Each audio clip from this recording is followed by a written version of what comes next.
Леуіліктер 15-ші тарау.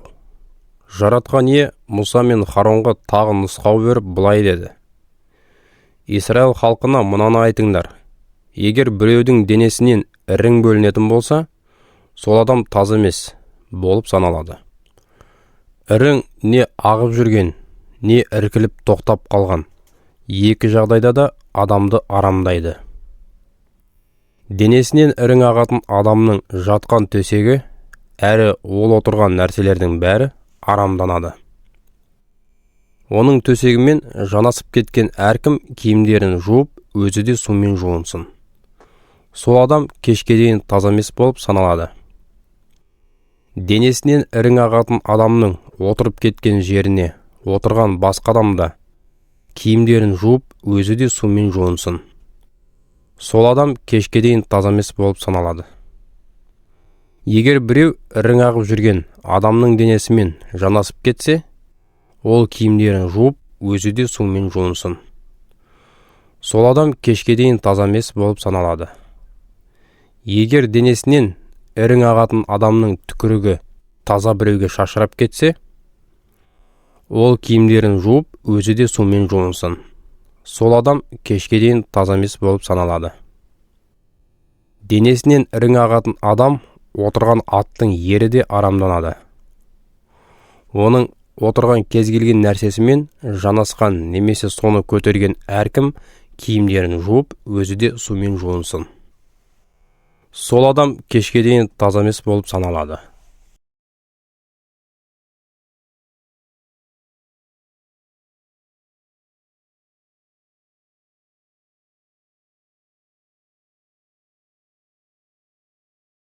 Денесінен ірің ағатын адам ұстаған әр қыш ыдысты сындырып тастау керек.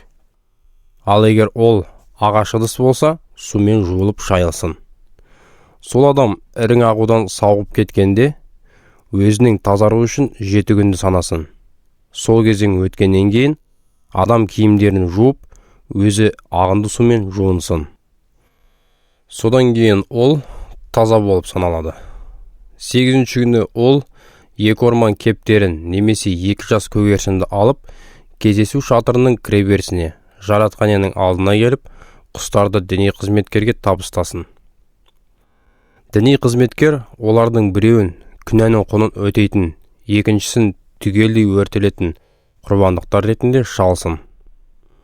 Осылайша ол жаратқан иенің алдында сол адамды денесінен ірің аққандықтан болған арам күйінен тазартады. Егер ер адамның шәуеті ағып кетсе, ол денесін түгелдей сумен жусын. Сол адам кешке дейін таза емес болып саналады.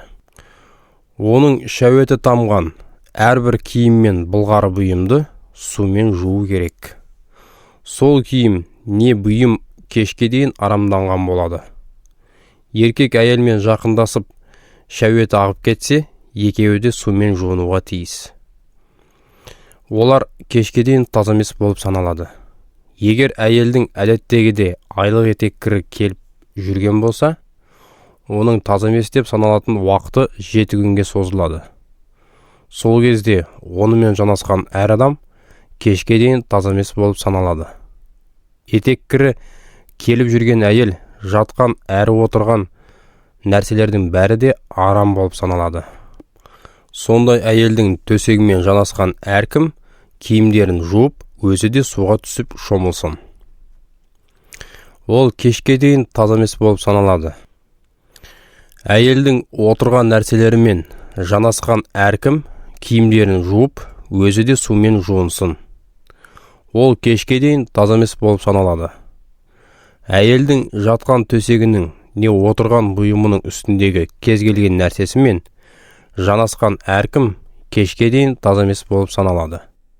Егер ер адам әйелмен бір төсекте жатып, оның етек кірі бұған жұғып қалса, онда сол адам 7 күн бойы таза емес болып саналады.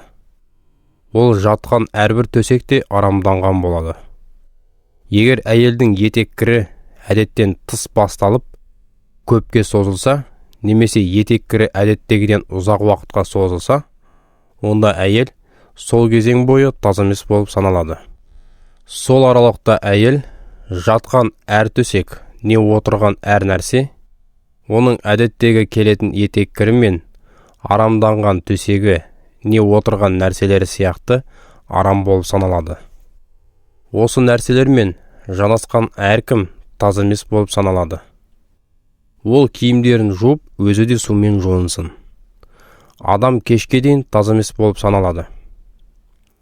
Әйел етек кірі тоқтағанда 7 күнді санасын. Сол кезең өткеннен кейін ол таза болып саналады. 8-ші күні әйел 2 орман кептерін немесе 2 жас көгершінді алып, кездесу шатырының кіреберісіндегі діни қызметкерге апарсын. Діни қызметкер 2 құстың біреуін күнәнің құнын өтейтін, екіншісін өртелетін құрбандықтар ретінде шалсын. Осылайша діни қызметкер сол әйелді етек кірінен болған таза емес күйінен тазартады. Осылайша сендердің Израиль халқын өздерін арамдайтын нәрселерден бөлек ұстауларын қажет. Әйтпесе олар араларыңдағы менің киелі шатырымды арамдап, соның кесірінен өледі. Денесінен ірің не шәуе тағып кеткендіктен таза емес еркектерге және етек кірі келіп жүрген әйелдерге, денесінен түрлі сұйықтық ағатын еркек не әйелге және таза емес болған әйелімен бірге төсекте жатқан ер адамға арналған заң міне осы.